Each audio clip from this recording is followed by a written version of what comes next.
Okay, we're ready to start session 3 of day 1, Bootstrap seminar. And so you went off to lunch and you sort of were suggested that you start making good use of the dialogue time you have. So I'll just randomly pick one of you and say, hey, would you share with us what it is during the dialogue here that you felt you got that contributed to the general purpose of this seminar as far as your value from it went? So I'll just randomly pick Tom. Would you like to pick up this microphone and say, did you get anything out of the dialogue you had at your table that contributed? We talked about a variety of subject matter. I think we see a lot of the same kinds of issues. One thing we talked about was that I'm seeing a degree of pushback on use of technology. So we bring new tools. When an IS organization in particular brings new tools in, we're not met with open arms like we want. So that is a kind of environmental issue. Is that what you meant by pushback? Yes. That term. Pushback, resistance, oh. Resistance to change. Kind of a back to basics sort of movement, which is indicative of retrenching.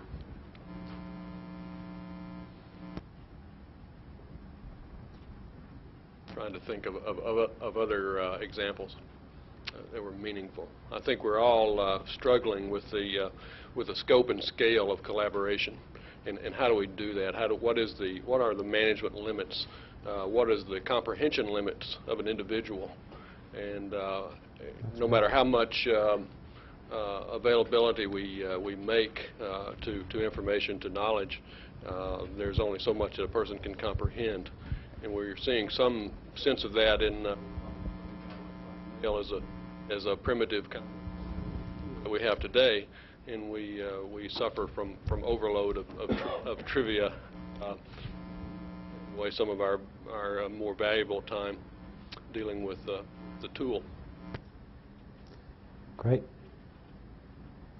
So, like, all right, you sort of be the minor custodian of that particular concern, and before we leave Thursday, just bring that up, because that's the kind of general issue that somehow our B people have to learn how to cope with, and there is no easy answer.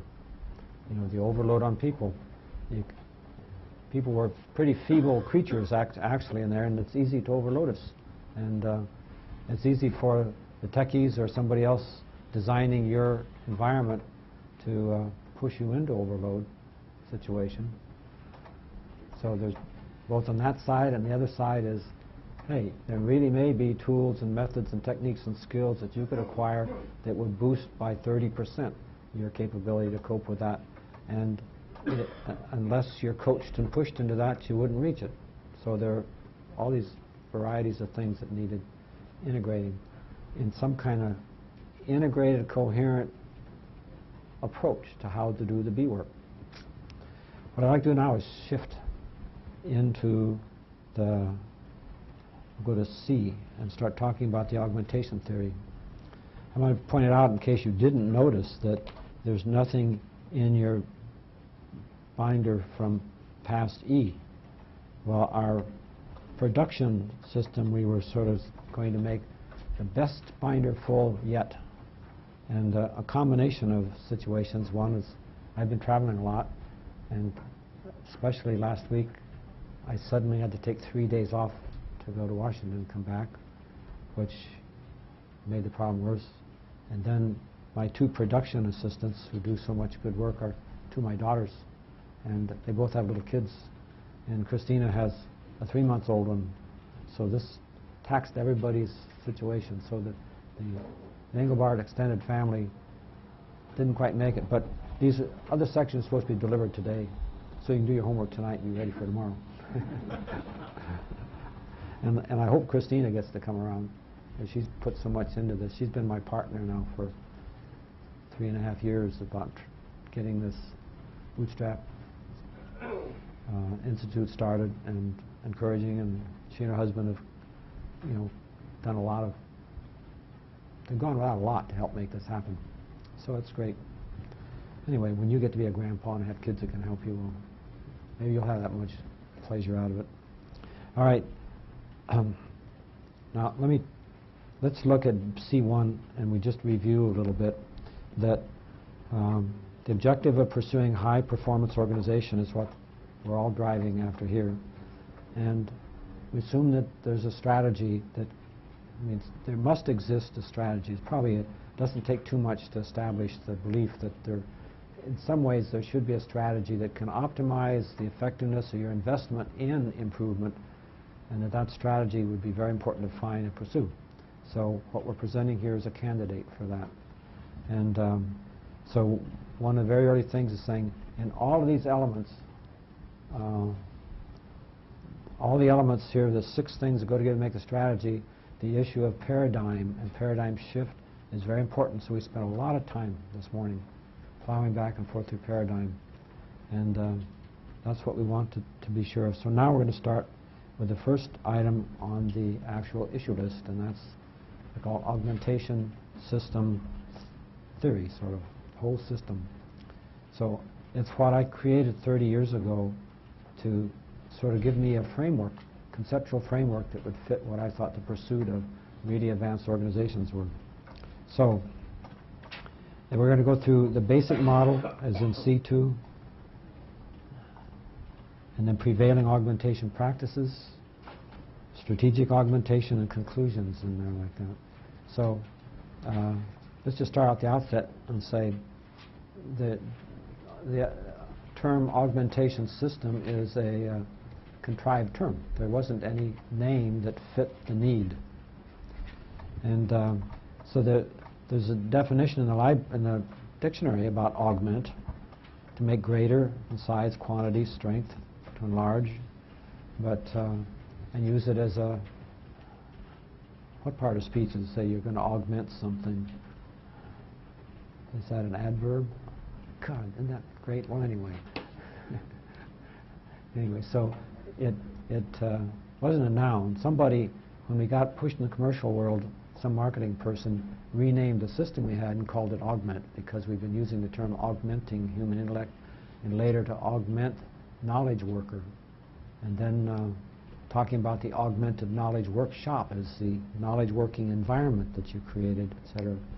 So anyway, that's the way. And so anyway, what I chose that because I didn't like the term automation at all in there.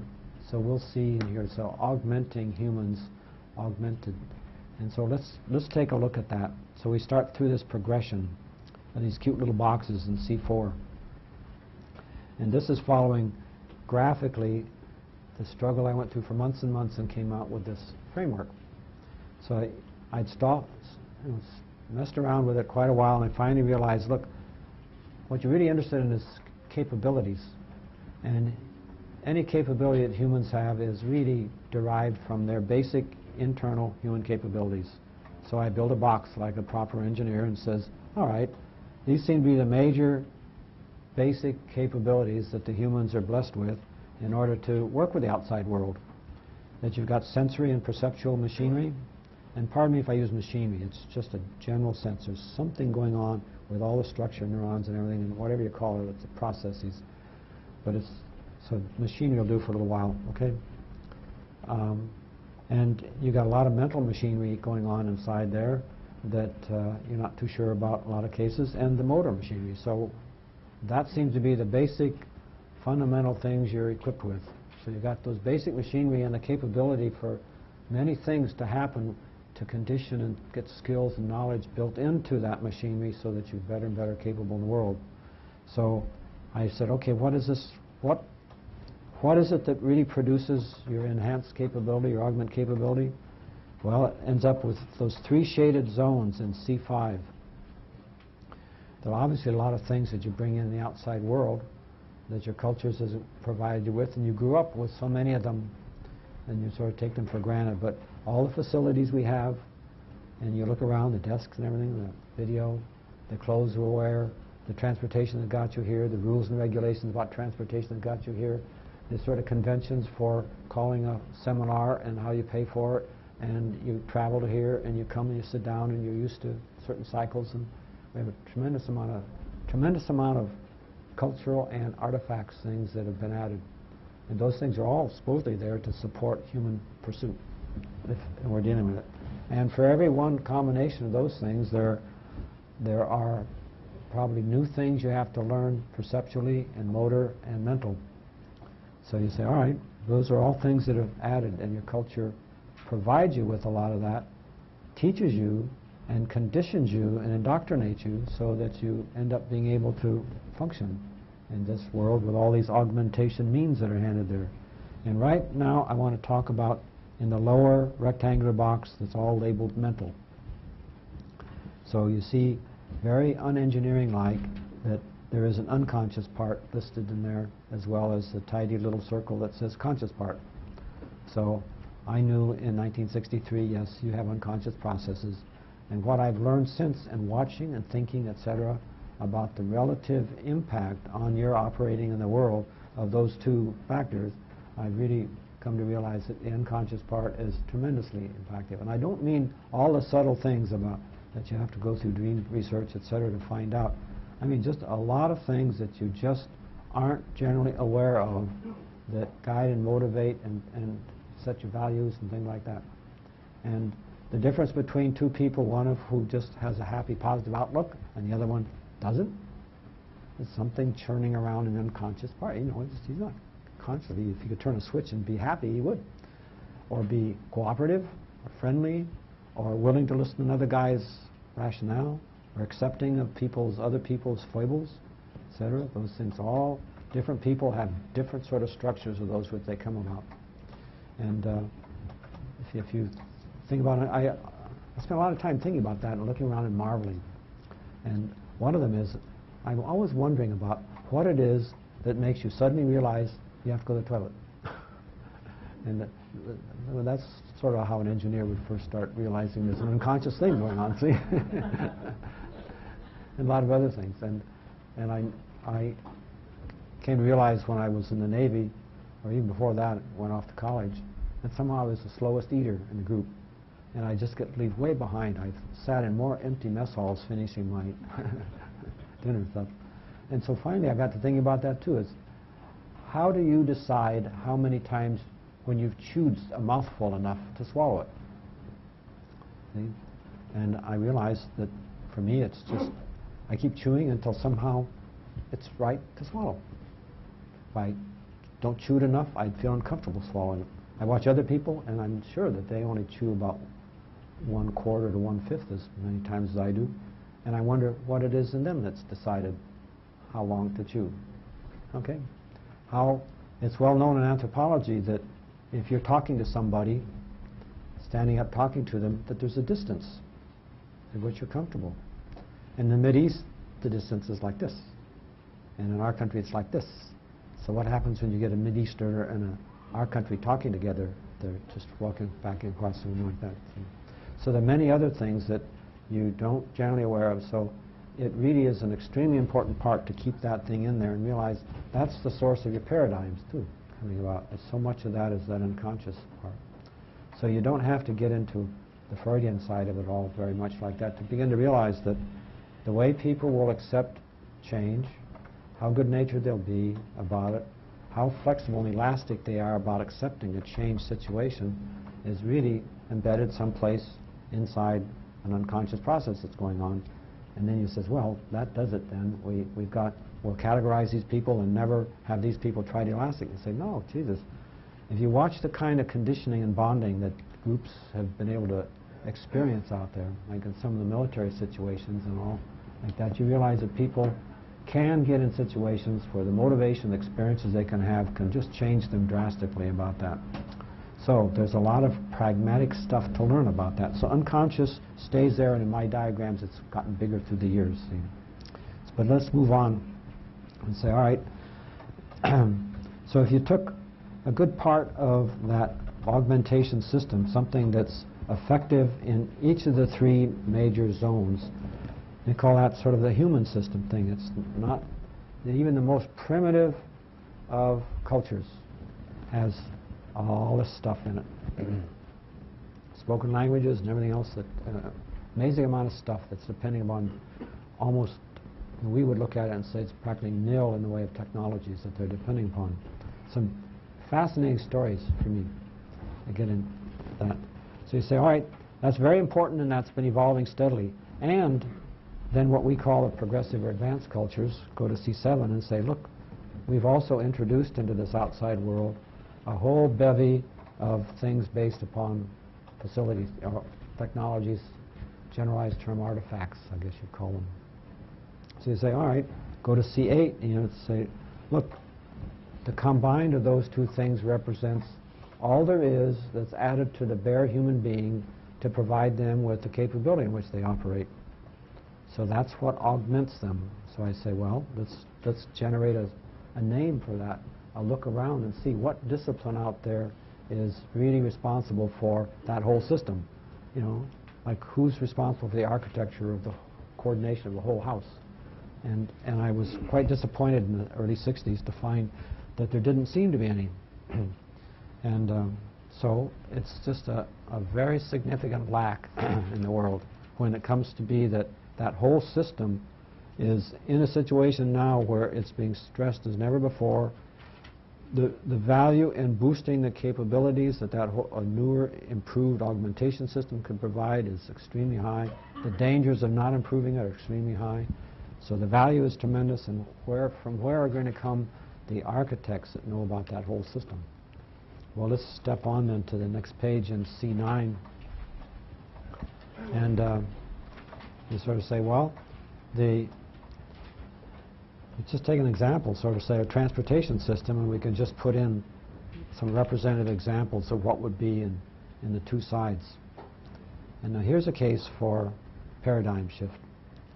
If you look at all the things in the left-hand side and all the things in the right-hand side, if you'd approach any well-educated progressive citizen in the United States 100 years ago and you'd said, well, I want to talk to you about the future transportation system because, you know, our technologies are going to be able to provide these vehicles.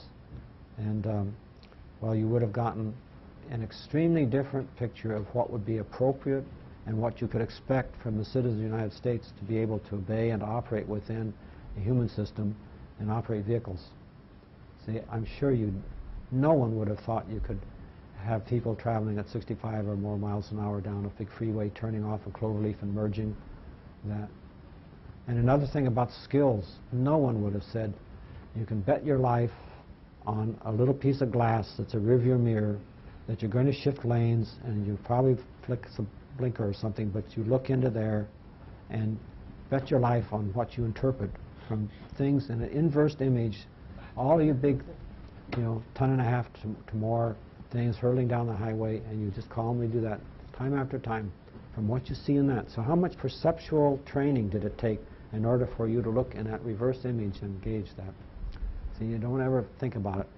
So if people had said back there 100 years ago that that's the way it's going to be, that's the kind of skill people are going to have, the kind of timing and so on like that, every citizen, even women, see, could do that.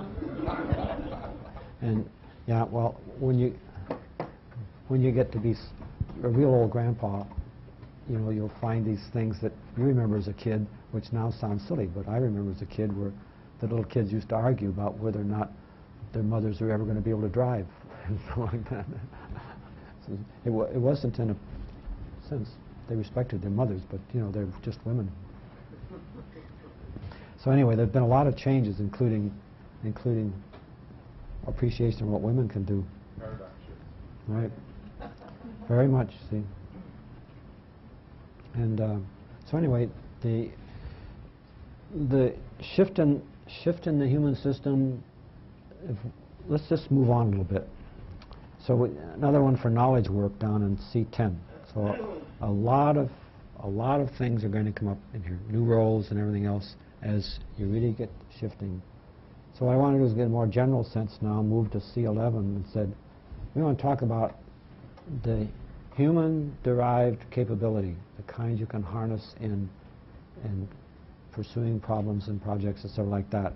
And almost any major capability that you can point to is a composite that draws upon the facility offered by a wide array of the technologies that are there, and depends upon utilization of a lot of elements in the human system integrated in with knowledge and skills that the human has appropriately acquired for that, and customs and acceptance, etc., else like that.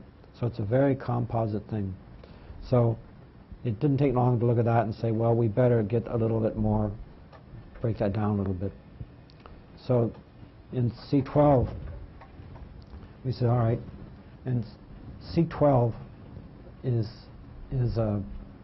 something that represents a real pinnacle for me in evolving this framework, and that has generated more of the things that turning out in my mind to be real about this whole framework or something like that than anything else I created.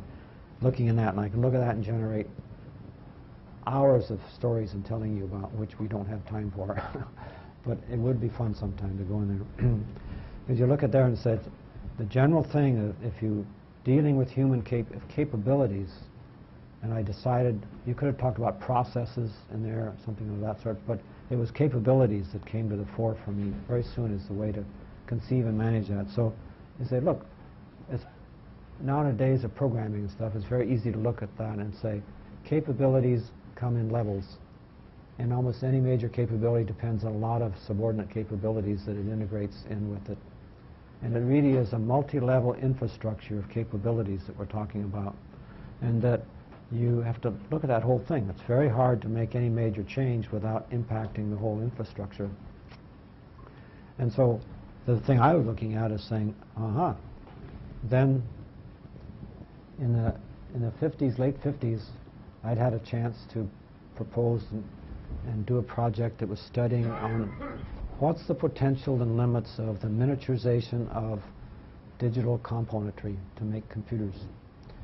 Because all the things I was thinking about were depending on the assumption that computer technology would get cheap, fast, high capacity, and just really go a long ways. So it'd be available to augment people. And so I was very interested in doing in this study that kind of amazing things happened. Another paradigm shift. Most of us don't appreciate the kinds of impact that a shift in scale will create to a dynamic system. So you look around and you say, well, you as a human are a complex biological dynamic system, right? So you look around the room, and as far as you can tell, everything sort of, you gauge distances and size by relative perspective. So what do you think would happen if you and everything in the room and everything you could see suddenly increased scalar size by a factor of 10? See? So did your rulers. So you look around and say, would you notice? And what do you think the first thing you'd notice would be? Well, you'd look at things and they all look the same, so it probably wouldn't be that. So then you say, well, I'm not so sure. Well, you say, let's start thinking. Everything is 10 times as long. So every area, like the cross-section of my arm, would be 100 times as much area. Oh, so my muscles cross-section would be 100 times that. So, my God, I'd be 100 times as strong, because that's sort of the strength. Oh, boy. Now, wait a minute, though. How much mass do you have? That would go up by 1,000. 10 times 10 times 10. You'd be 1,000 times as heavy and only 100 times as strong. Oh. So you say, is there a factor 10? If you suddenly weighed 10 times more right now, do you think your muscles could move you very far? No. Think you could get up off the floor? No. Why would I talk about the floor? Well, your chair suffers from the same thing. It doesn't have a safety factor. You're weighing 10 times as much as you weigh, so you'd be on the floor. And you probably have broken bones because your bones aren't that strong, and that fall of an impact would really do it. And so you'd call for help. Who the hell is going to come and help you? Do you have enough breath to help? Well, you've got 1,000 times as much volume that you have to metabolize, so you probably need in the order of 1,000 times as much oxygen. Your lung surface is only 100 times as big, so how would you have to pant in order to get it? what kind of condition would you have to be to take a factor of 10 overload in your oxygen demand, or like that. So anyway, you could go on. But that's the kind of thing, that the qualitative difference that's produced in a dynamic system if you just change the scale of some of the factors past a certain point. As changes occur to some point, it's just going to make a quantitative difference. But after a while, different things that had to work together stop working together.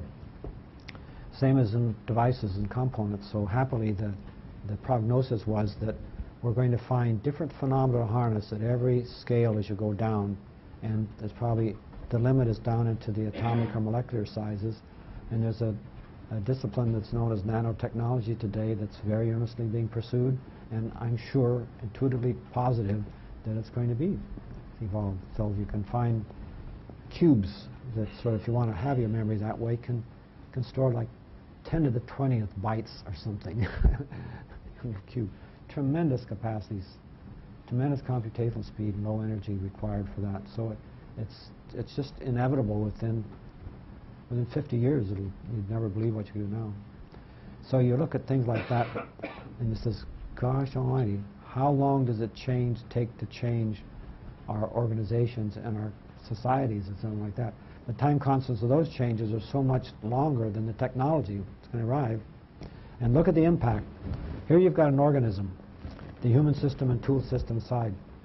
And if you come along and say, I'm going to have scale of change in this technology side of speed and capacity and sophistication and the color portrayals and presentations it can make to me and the sensory apparatus it can do to sense what's going on and stuff. Just immense scales of change that are happening in there. So we grew up in cultures where the changes were sort of stately, etc., like that. But with this kind of change in there, what would you expect to happen to the whole thing? What do you expect to happen over there in the human system that's going to start adapting to how to harness that technology? You know, it's qualitative changes in there it's just inevitable to be high impact. So some of that can be very traumatic and trying, but in other cases, other configurations of change could produce dramatically improved human organizations as far as being able to sense and perceive and pursue human-directed needs. And so that's the positive side that's been driving me. And one of it is saying, boy, what's the hurry?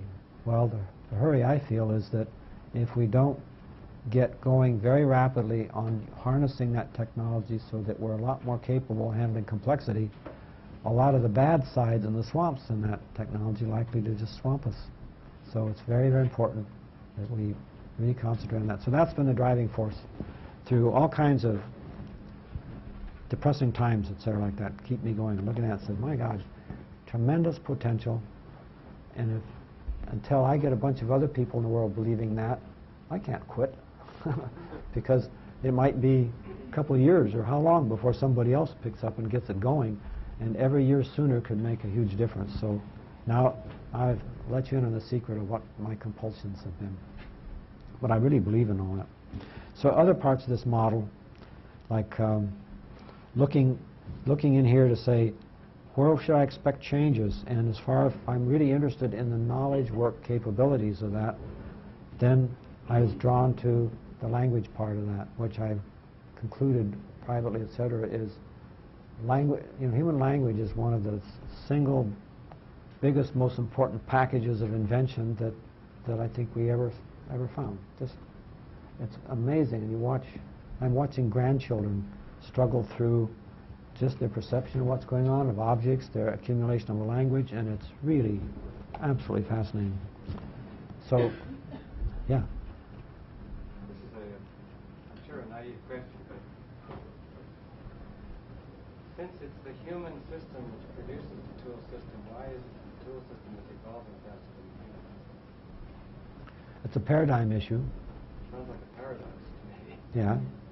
Really, many of the paradigm issues are very paradoxical, for sure. Thank you for pointing that out to everybody.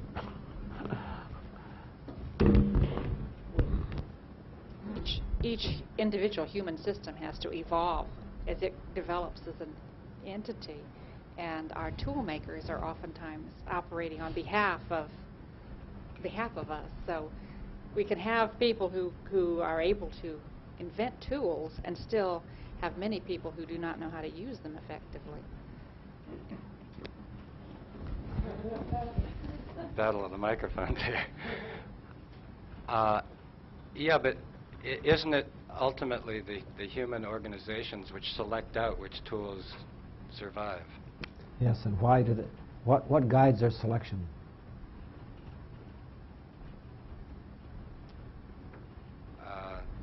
That's a good question. It probably varies from case to case. Well, the thesis here is that there are qualitative changes that are going to come about because of this huge scale, and that in that sense, people who grew up just absorbing in a paradigm about what to expect in changes in organizations aren't calibrated for the kind of changes. They're not looking for candidates, or they won't even recognize candidates for change that could make a real difference over on that side.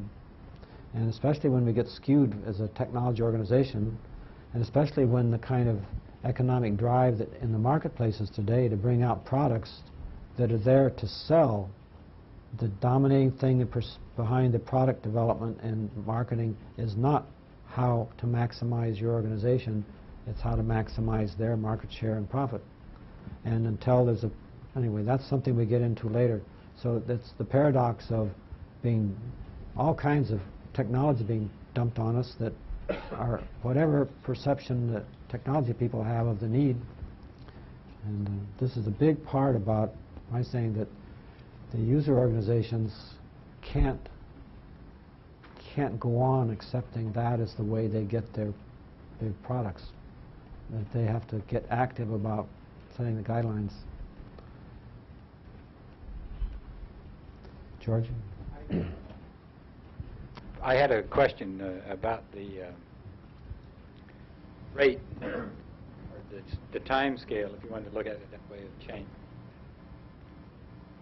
I don't know, I guess I'm asking for an opinion more than anything, because when you think about something like computers, if you take your own career from a small wooden box up to where the mouse is now, and from something like a Royal Navy up to where PCs are now, and those sorts of things, they all seem very, very rapid, more rapid than anything that has ever occurred in the war.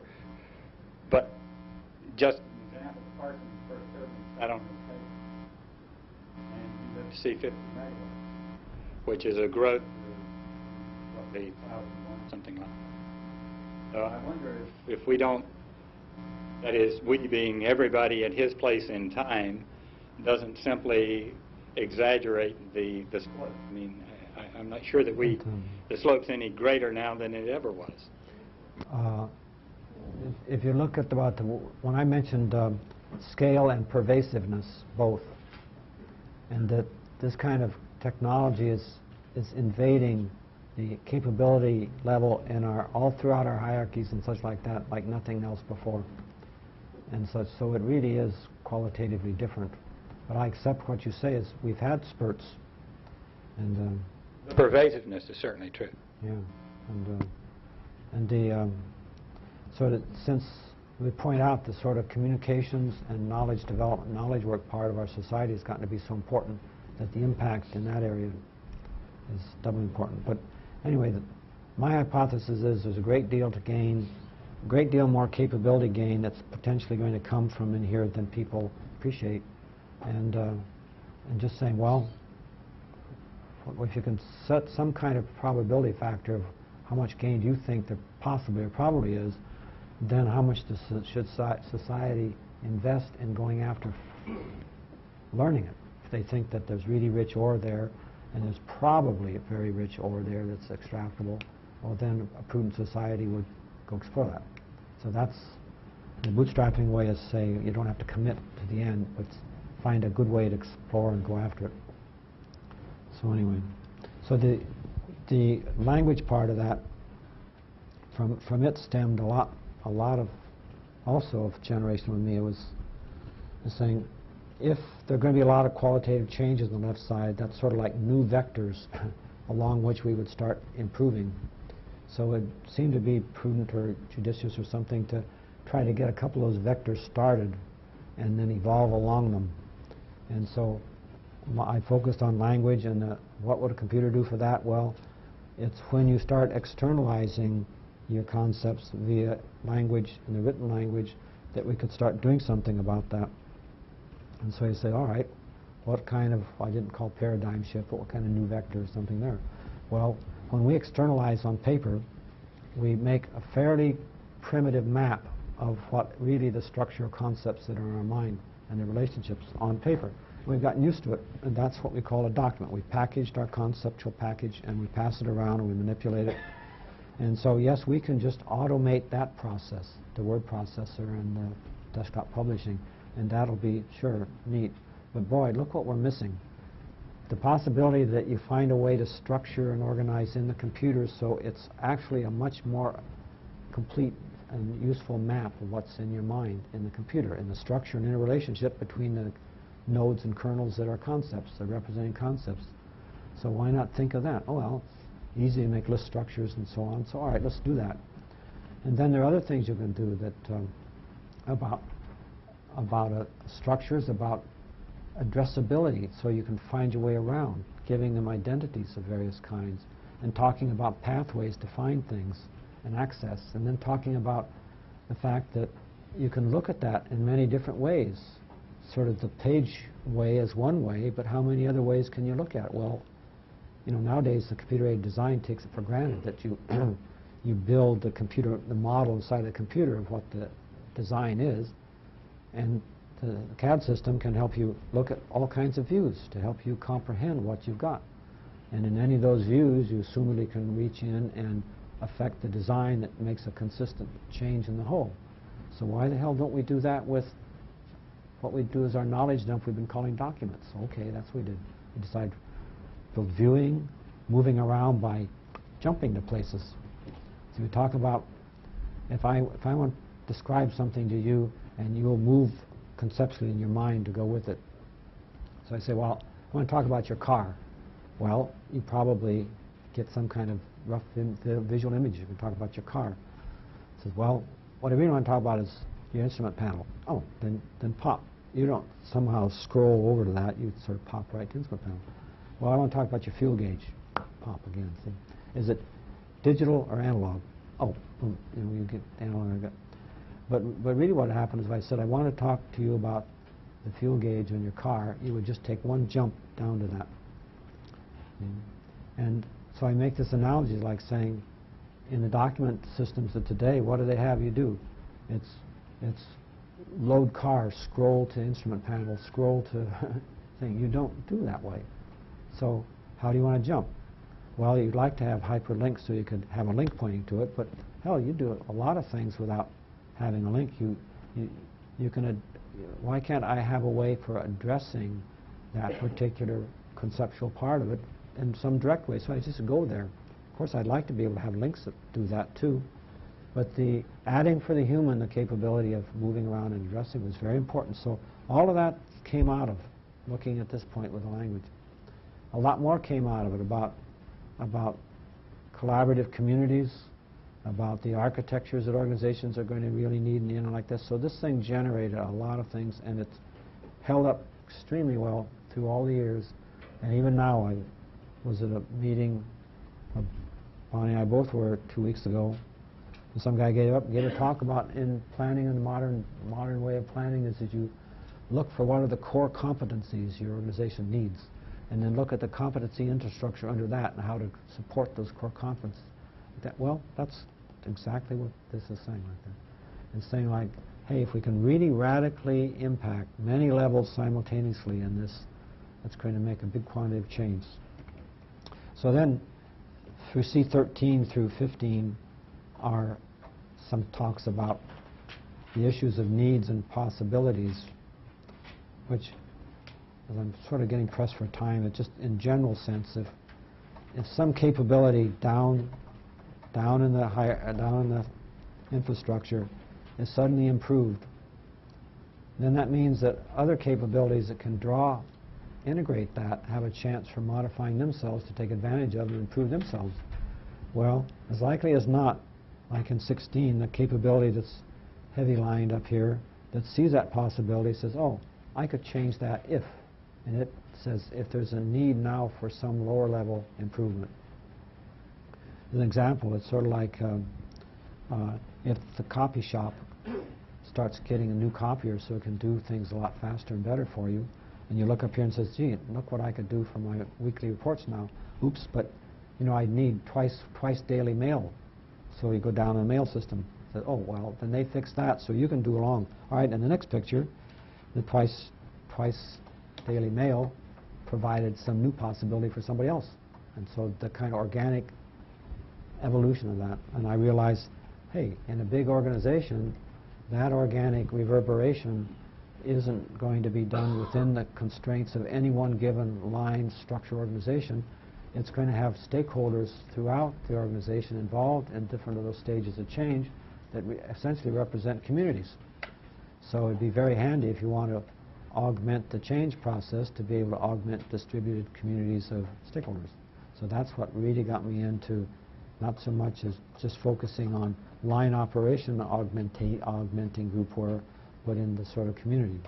Then realizing that projects are just sort of like mission-oriented communities, and committees are like discipline-oriented ones. So those two. So I was publishing in the early 70s about that sort of thing, and much of that has evolved. So you look at the reverberation picture in C15.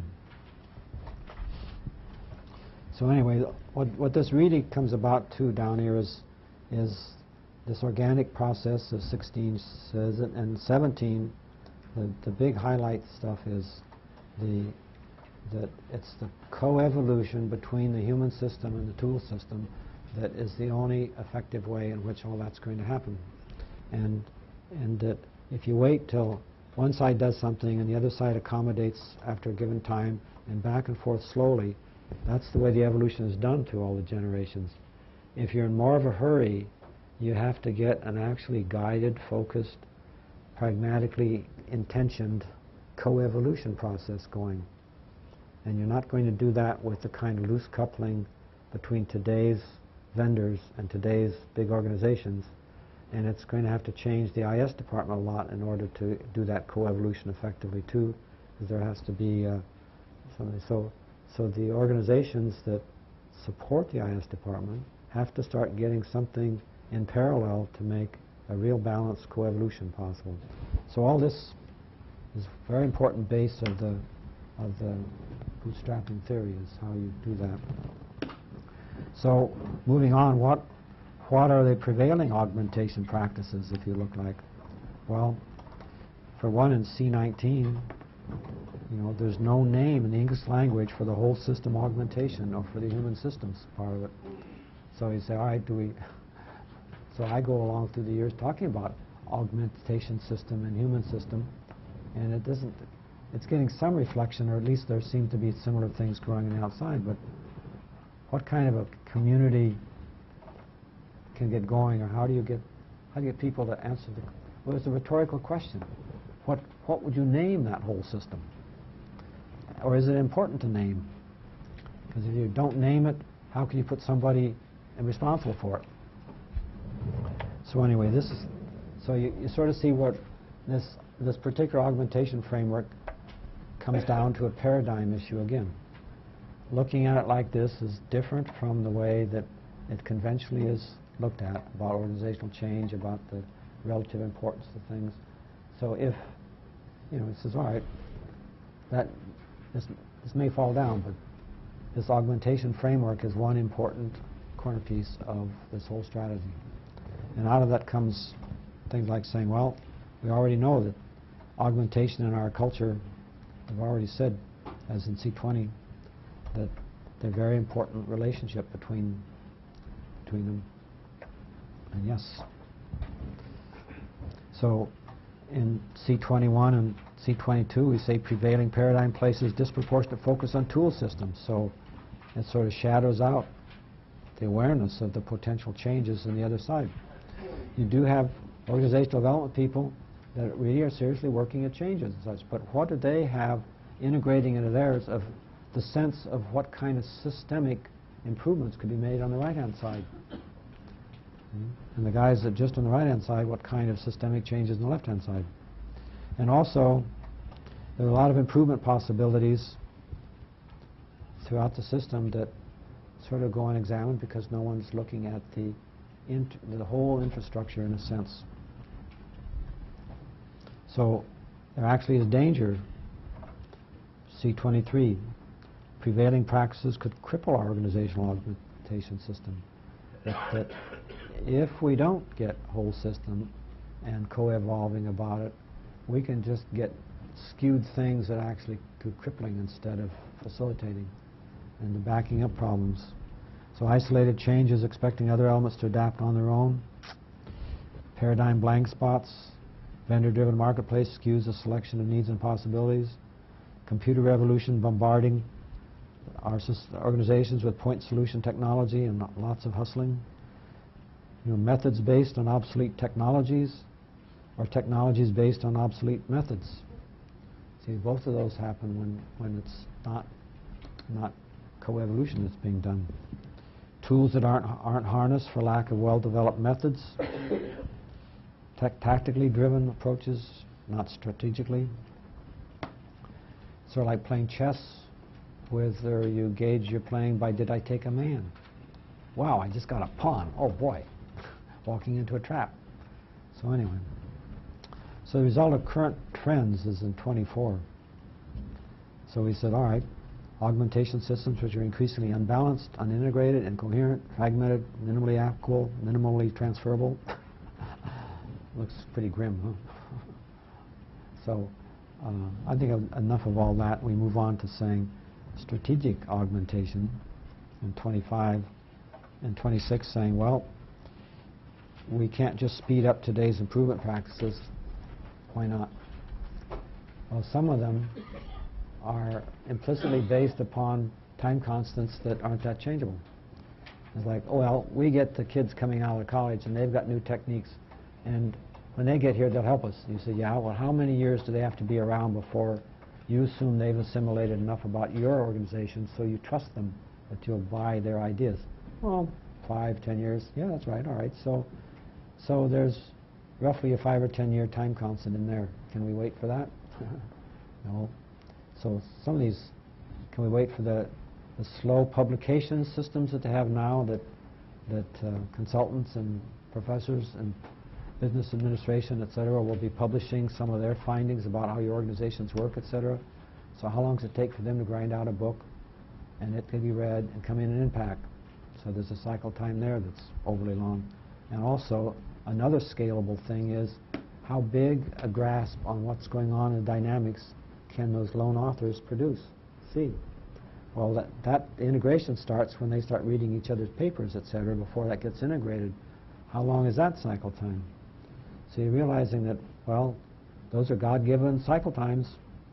So that's the kind of thing you can look at and says, well, why do those processes of extending knowledge, integrating knowledge and stuff, we have to use the old system? If we're talking about a future world, aren't there some of the capabilities out there that if we got first and brought back and applied in these other areas could significantly shorten the cycle times? Oh, yeah. Well, okay, that's how we'll go on to the Kodiak thing next. That's the kind of thing to look at. It's sort of like, look how old-fashioned this is here. You guys come, and here you got binders, and we'll talk, and you'll go away, and you'll be out of touch. And what would you like to do about integrating the knowledge you each got? Stuff like that. So, you know, this is a paradigm shift where we take it for granted. Well, that's the way new information is spread across. That's how we learn. We go there and we extend it. And yes, it takes time, but that's just God-given sort of events.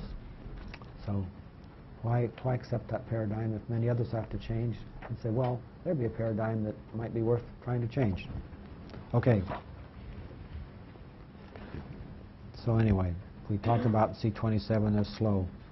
And C28, we look at that hierarchy of capabilities, multi-level capabilities, and we say, hey, is our capability to improve an organization, is it even coherent? It's probably scattered all over and diffuse. How high a level is it? And how much attention and feeding does it get? How effective is it? Oh boy, that capability is one that we ought to take more attention to. So we're coming into that strategic thing of asking those questions and say, all right, how do we strategically kind of decide which capabilities we're going to improve?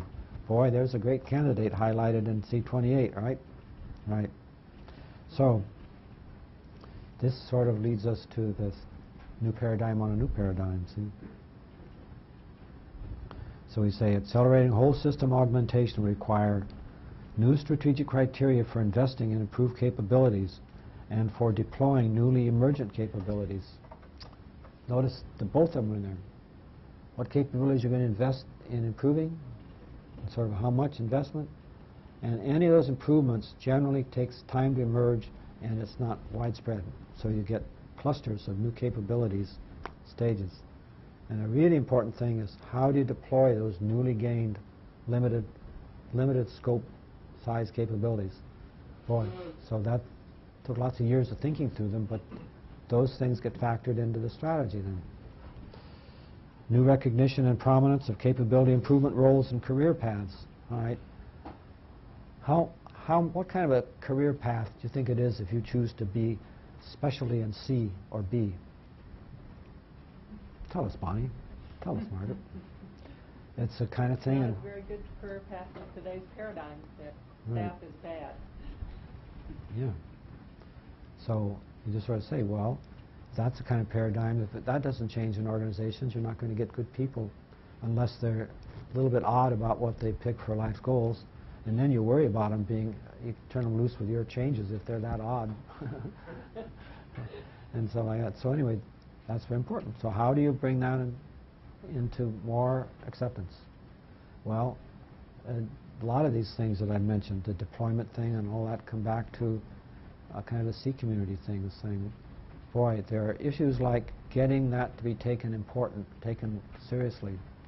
You almost need a union among C people so you get them to take it seriously.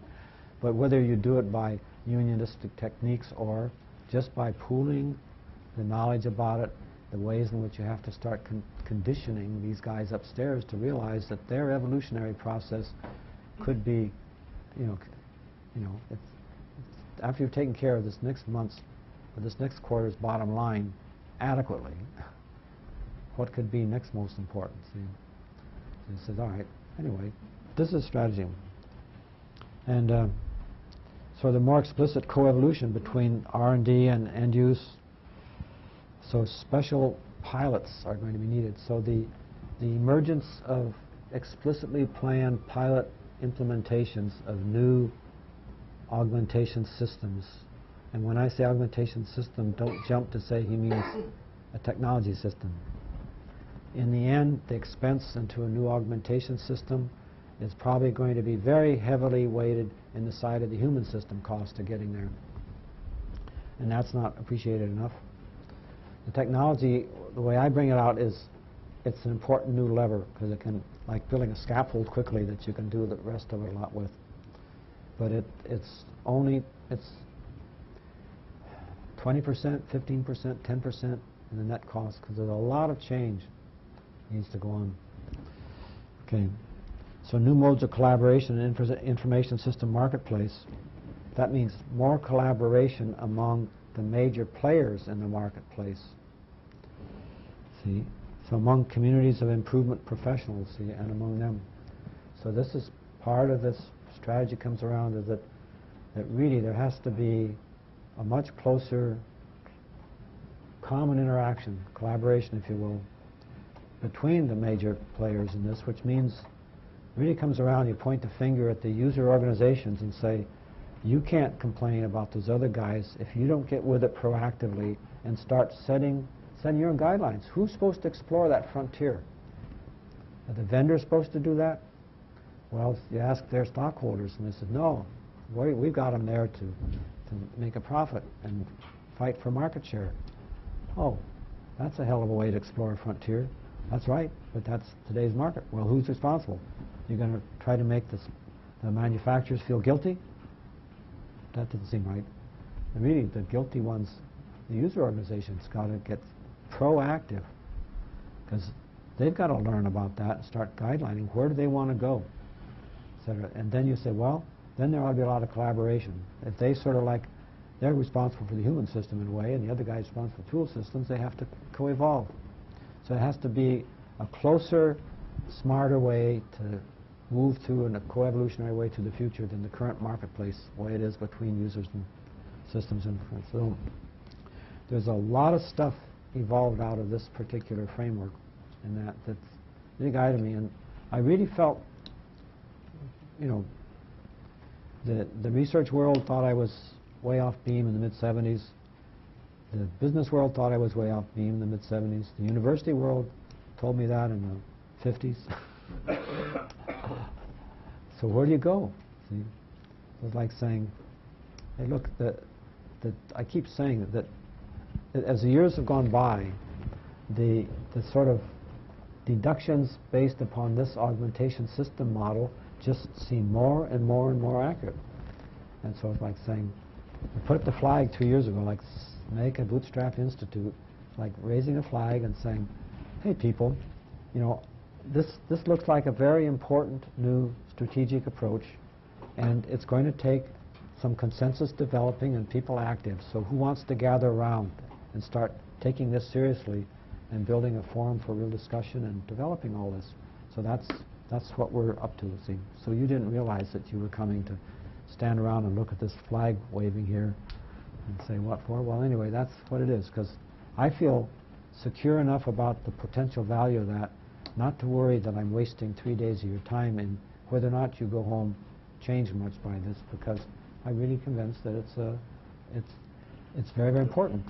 And all it takes for me to back off from that is if somebody comes and shows me a strategic approach that looks better. And I'm waiting. So anyway, that doesn't mean that there's a lot of adjustments. What I tell people is, look, what really is needed is a bunch of people to get together in some effective collaborative forum and co-develop. You know, keep developing this augmentation thing and the bootstrapping thing and so on like that, and see where it goes. So that's what it is. So anyway, and C30 has an importance because these three things, turns out, are pretty much guidelines about saying that. So that we also need to get faster and smarter at identifying needs and possibilities. Scan the future. Make something about it. See, designing and deploying solutions means, okay, you look at the future, look at the things there, to isolate problems, get solutions, and implement them. So that whole process we need to be better at. Okay, and incorporating lessons learned as the feedback. So 3 fundamental things. So you say, all right, if we can make those better, so we'll come to that in the Kodiak sense. I mean, that's what started driving the looking for the collection of new capabilities that really would make a difference. So anyway, in C31 we just say the toughest part of all of this is going to be the cultural evolution, the paradigm shifts, etc. So we pounded on that long enough. So let's go to C32 and look and say, all right, there are 2 sort of prevailing camps out there, and the one with all the horsepower and the money today is in camp 1. Technology drivers, etc. like that, driving things out, and lots of promotion and literature coming out about why you need this, why it's going to be so great, etc. like that. But they aren't taking responsibility for any of your human system part at all. So they're driving with that. There's another camp, process drivers, organizational, OD development people, socio-techniques and stuff like that, trying valiantly to say what you ought to do. But most of what I've read in those parts aren't taking into account the whole infrastructure changes that can occur and the kind of degree of change that it's there. So there's like brick walls between those 2 so far. And so I was just saying, look, what really needs a camp 3, a balanced coevolution within integrated whole system environments and solutions. So it's too important to let it wander. So who should be responsible for trying to promote and make camp 3 go? And which camp do you belong in? And which camp would you rather be in the future? And et cetera, et cetera. So anyway, in conclusion, it's like through all this augmentation, it's like coevolution happens naturally by gradual reverberation out there. Sure, so it's not new to say coevolution. So what's new is to say, hey, explicit, pragmatic, strategic pursuit of coevolution yourself. So prevailing point solution practices will probably not lead directly to high performance capabilities. Directly at the word in there. You know, that evolution will flounder around and eventually reach pretty high degrees. But the current survival value factors in there and the kind of feedback loops aren't big and aren't well enough put together to get a really direct approach. So if you could find a strategy to give you a more direct approach, it'd be worth a great deal. So we need a strategy for faster and smarter coevolution. Strategic selection of capabilities to improve strategic deployment of early capability gains. So those are critical. So we pounded at you about paradigms and pounded at you then about saying, okay, there's this augmentation system framework. It's built on these boxes and abstract things like capabilities and all of that and reverberation. But I'm going to stop a minute and say, all right, let's sort of hear it from the gang. First, are there questions about this? Does it seem relevant enough to ask questions or what? No, Ezra? What you're saying sounds somewhat similar to what was in a Harvard Business Review article some time ago. Forgot the person's name. The name of the article was "Don't Automate, Obliterate." And the whole idea was that in connection with using information technology to augment organizations, don't look for incremental changes.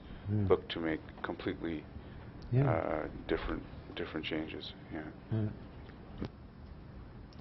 That's good. I'm finding more and more harmony resonance or something in the world, and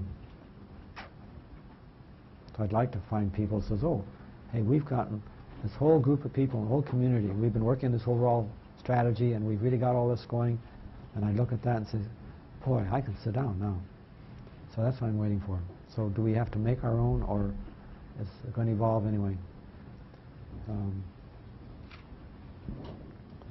So what I'd shift to then next is indeed talking about this ABC model, which is just embellishing some about what we had before. But I hate to, after lunch, drive you through all of this dumping without your doing a little bit of some kind of exercises. Doug, it seems to me what you're saying there, if I interpret it right, is that there needs to be a step function improvement in the speed and quality of the change that we make, and that is only possible through the development of this augmentation infrastructure that allows that to be possible, and that then creates sort of resonant structures of information within the organization. And those resonant structures are what we work on as change agents to make sure that those get integrated and don't stay exactly where they are. Sure. Well, let me ask your compatriots, does that parallel what you're getting out of this? See, teacher might... The question? I thought it was a statement. Yeah, it was. No, I said how many concur with this statement?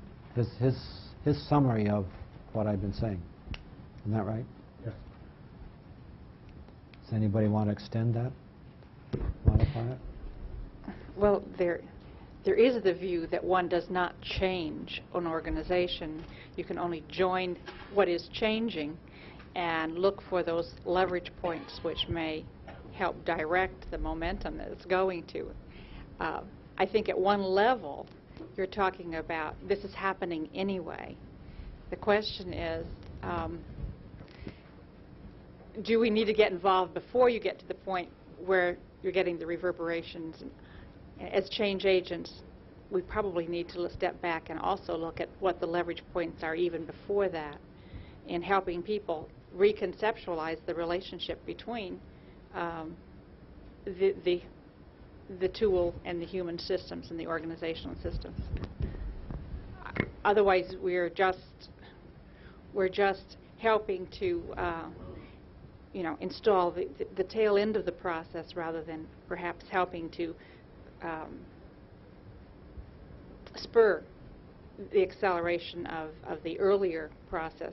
But I think at one level, it's really true that we're not, you don't start out to change the organization. It is in change. The nature of the systems that we are dealing with, they're dynamic, and part of it has to do with how we conceptualize what that dynamic interaction really is. And I think in the past we've conceptualized only part of the dynamic that's going on in our organizations, and we really have kind of an unconscious organization. We're still kind of unconscious as an organization about some human. Yeah, I guess I was agreeing. I agree that that's part of it. I guess what I was hearing him say too is that the elements are evolving, but if nobody connects them up in new ways, then it sort of proceeds at its own pace. And so if in fact we connect them up, then in fact we are making change. It's not that, I mean, all those elements are there, it's a matter of how you put them together, and that is the issue of consciousness, both as a change agent and also as an organization. Well, and another thing is when we go through the ABC thing again, we'll say all those modules of change occurring throughout the capability hierarchy are the results of some kind of B activity. And so all these B agents working, are they coordinated? And that's sort of the job for C, is to try to do that. And that's how we get it. Ted? I guess this is the first time I thought about this, but I'm trying to back this up far earlier than the organizational change you're talking about here, back into more childhood in the school system, because it sounds like if you come to these organizations without a mode of thinking that looks at the world this way, as kind of a combination of evolution between your own capabilities and the tools that you're using, then you're going to run into even more resistance to try to accomplish that change than if you were to be able to somehow get this point across to kids at a much earlier stage when they're learning about the way the world works in the first place. And you used such beautiful analogies before with your own daughters or grandchildren. I'm wondering how you would approach getting this kind of concept across to kids at a metaphorical level so that they can grope with it and then start dealing with it in the schools. Yeah, I'm often really torn by saying it'd be so useful and important to go start working with kids a little more to prepare them for the future. When I go back and look and say, hey, the changes aren't going to stop when they get there. And so that cycle, the delay time about the children getting up to be in there is too long as a time constant change to support. So I come back again to saying the most important place that I can feel for me to keep pushing is trying to get the strategy started that will improve the process of working with the change. And among the things, if you improve the process, can be improving the processes of the school systems and a whole bunch of other things too. So that's what I end up. I have to go through this quite a few times when my spirits sag, and I think it'd be more fun to work with kids. But anyway. Doug, I have one other interpretation from what I've been hearing today, and that is that it seems like as we've evolved through many years of history, it's been not as much necessary in the past for paradigm shifts to occur within one's professional career lifespan, or professional career span. And that what I've been hearing, and the way I interpret it, is that right now, as we're dealing with more and more paradigm shifts occurring within a career span, you want to avoid dying out and having that become the mechanism for a paradigm shift. And that's what I'm kind of seeing organizations have to adopt now, is that we're trying to get a way for people to maintain their career utility to an organization and not having turnover be the only paradigm. Well, that's a good way to look at it. But if you fade away with your paradigm whose paradigm is going to replace you, see, and stuff. And then probably, that doesn't sound like a very efficient way to change paradigms, but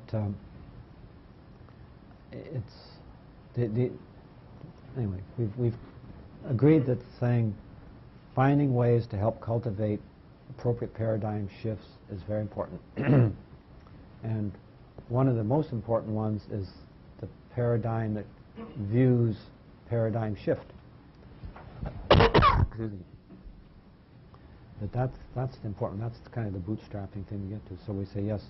So all this stuff we're talking about here is sort of almost at a meta level. It's saying in this augmentation part of it, it's a paradigm for the way to think about the capability structure, infrastructure, and the ways in which it can evolve and what it depends upon and how complex it is, etc. And that's starting to get an orientation about as a paradigm orientation for improving capabilities itself, which gets back then. So this is what we're leading up to, and we're always at a loss a little bit when we're trying to lay out this organization of seminars. Should we get into the real world technologies early so they got something specific to grab on? Or we wait until we've tried to establish a framework in which to view that in some proper perspective? And so this is what we've decided now.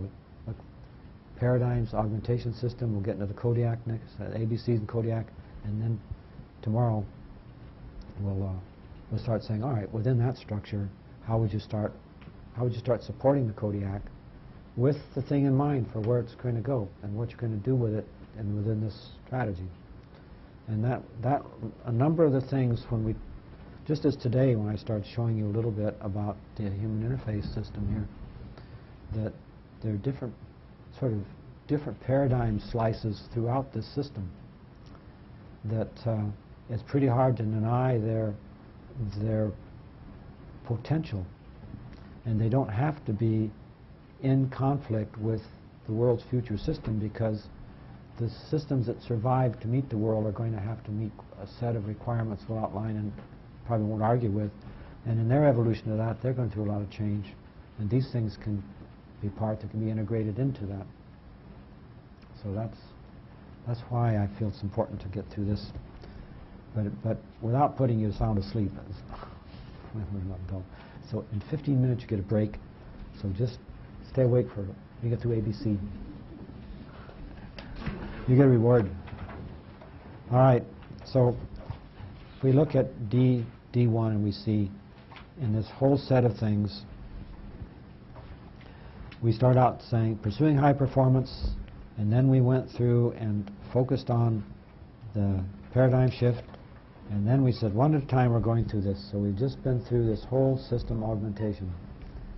There are capabilities that are derived from an augmentation system that augments basic human capabilities up to the point of whatever your person or organization can exhibit as capability. And that those capabilities, there's an infrastructure, multi-levels, and that the technology can impact at many points. And the newer technology can impact more levels and more places than anything ever did before. We're talking about the groupware interactions with everybody and having more cumulative effect, etc. So it's a big impact. Okay, and we need a strategy, and there are things that can come out of that about real changes in thinking about what, for instance, what you call a package of concepts that's externalized. The only term that's applicable seems to be document. So we talk about documents, so we've got to put on a new paradigm hat and say that doesn't mean the old document. That means now documents get shifted till it's a bundle of multimedia kinds of things that are structured and interacted and addressable and viewable via conventions that we've found add much power to humans dealing with them. So it's a new kind of thing I'm talking about being offered into there. So, and then we're going to talk about ABCs of organizational improvement to get the roles a little bit clearer and get about why a C community comes out. The Bootstrap strategy, just a little bit more about what that's going to mean in a more specific sense. Then Kodiak, getting onto the Kodiak as the script defining the process, the human organizational knowledge processes that lumped together provide this big leverage we're talking about. There wasn't any name for all of that, so I, with misgivings, gave it an acronym. So we talk about Kodiak capability, Kodiak processes, Kodiak support systems, and so forth, using Kodiak like that. Okay, then it turns out that the technology support system for that looks like the absolute primary candidate right now is a hyperdocument, multimedia hyperdocument systems, and we talk about the system extent of that. And then we talk about the interoperability that's required, and that's going to require an open specification in the end for a system to give that interoperability. And that doesn't mean we've got the answers right now, but a strategy wouldn't be sensible if it ignored where that technology base has got to end up in its pursuit. And then joining forces in the C community, we'll get to that by Thursday. So those again, so now we're ready for ABCs of organizational improvement, and we're going through the basic model, prevailing practices with A, B, and C, strategic ABC and practices, and the conclusion. So these are the basic cycles in each of these sections that we do like that. So let's move with this in D3, and we say, now we've got a better understanding for drawing a box around an organization and say there are people in that H&T, the human and tool augmentation system that facilitates their generating capabilities on top of the basic human capabilities. So he says, all right, to move towards a higher performance organization, so you need high priority, effective, strategically coherent approach to going after that, and assumes persistent high level concern with improving total organizational capability. So, you know, I first found other people talking about that in the total quality management move, where they say continuous improvement. And I says, aha, finally there's a sort of a B that gets focused and established. So that was very good. So then the next thing is like saying, all right, let's get explicit about how you improve the capability to do all your ordinary A work. So that defines a B. So I think we've discussed that enough. Does anybody have any questions with B? Like, you know, you 20 minutes a week you might have a B hat on. You know, learning something new for yourself or helping somebody else. Or you might be on a committee that pulls you away for a while, and you're, you know, a cross-functional committee that's trying to improve some more general system, and that's contributing to the B. Or consultants can come in and be full-time working for a while on B kinds of things. Or Ezra? Doug, do you consider TQM to be a B activity? Yeah. You know, the explicit pursuit of improving the capability of the organization to produce quality stuff. And it was very exciting to find out that people were really going to get in gear. And so what do? And the Baldrige Award, if you have to prove that you've got in place a continuous improvement process that's budgeted and planned for, great stuff. Then the question, what's the scope of their considering how many of the capabilities of the organization? Well, it's limited, but it's likely to grow. And another very important part of that Baldrige thing is that if you win, you were committed that you're going to share a whole bunch of the know-how and experience with anybody else who wanted to come by and learn about it. And that's an extremely important thing, because that means you're competitors too. So we were having a year and a half or 2 years ago committees that were working on trying to develop plans for a C community. And one guy from IBM, when their group had just won last January, won a Baldrige, he says, my God, you'd never believe it. He says, people that wouldn't give the time of day, they were so guarded against competitors, and now it's a thrill to them to be sort of sharing this kind of stuff, C stuff, sharing it. He says, the new way of doing business, compete like hell out the front door and collaborate out of the back door. So that was really good to hear. Doug, does that mean that B-level activities, to the extent that they get involved in a paradigm shift, are shifting from paradigm A to paradigm B?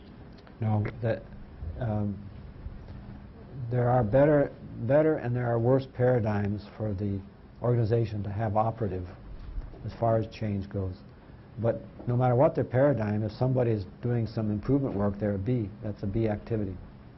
And we're just trying to talk about, say, well, get that more clear, and in the end, who's organizing it, what's the budget, how they coordinate it, how effective is it, how can we improve the effectiveness of it. This is what we're sort of putting the B up there to talk about. And there are, we pointed out how many of the issues for B to be effective depend upon the prevailing paradigm in the organization and in themselves. Well, thanks for the question. All right, so then we move down to D5, and we says, all right, that's sort of a simple model, and we said, good. It's very important that B gets to be a lot more effective. If we've got really large-scale, rapid changes that we have to start learning how to cope with, B has to get effective. And just the things you brought up this morning about, you know, you got a B role. You were sort of disenfranchised because all the what's your name? Nikki. You know, about the feeling of disenfranchised is everybody was picking up the personal computer stuff without sort of participating with you or something. The shift is going to come back a lot.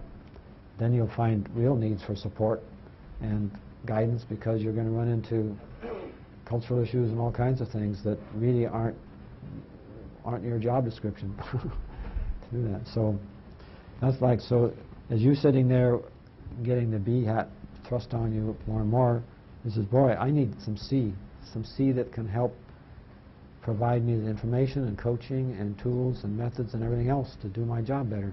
And I'd like it if you could provide things that I can hand on right across too, and tell me how to do it, where it goes, how to do my job better. So if C is going to be under the gun more and facing more complexity, B is, it really needs C help. So let's just move on a little bit. It says, you know, I'm surprised no one has brought it up so far, but so you've got an A, B, and C, and so you've got to put in a C and make it get better. So held well, you forgot to put a D in there. And if you've got yet to establish a D and make it work, you need an E. And so where would that end? See, this is, well, that would be an endlessly recursive sort of description about what you're going to do. And well, the best thing I could do is, well, B is improving operational things. C is improving an improvement project. D is improving an improvement capability. E is improving an improvement capability. Oh, there's something about that. Why don't we just wrap it off for the time being and say, when we get to something whose focus is improving the improvement processes, let's just wrap it up there. And we know full well that C is going to have things in it like, say, some consulting group coming in, hustling away and providing you with something. For that group, what they're providing you is their A output. So inside of them, if they have a B and a C, what's their role inside of here? So you realize we have to be a little generous for a while about the strict interpretation, and we look at it within given organizations and what they do. So this is something in D7 that gets to be important. It says, look, we want to characterize the goals of B and C. B work is to reduce the product cycle time to make faster, smarter, higher quality A activities. So what's C for? Oh, that's to reduce the improvement cycle time to make faster, smarter, higher quality B activities. So that there's sort of parallels, an explicit kind of way to describe what C is there to do. So in this thing like this is, hey, we get some discussion going. To appreciate the B and C activities, how do we get a list of representative activities that B and C might do? What if we were to develop a list of capabilities which should be in the B's augmentation system and in C's?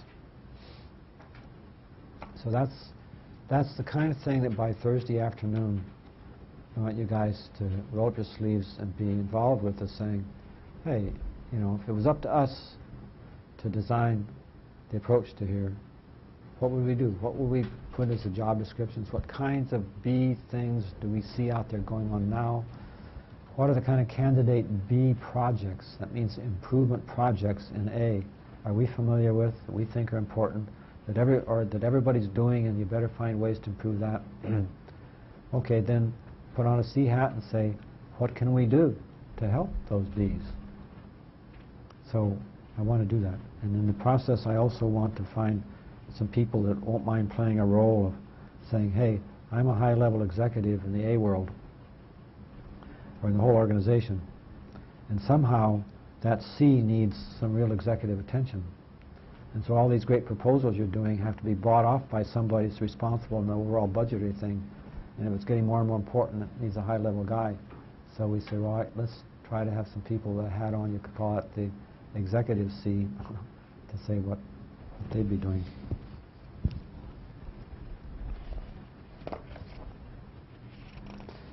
So I'll make a deal with you guys. I'll let you off 2 minutes early if you come back 2 minutes early. So let's just see. I'll play that game with you. Next time I think I'll start talking even if you're not here at 3:30. So we'll see.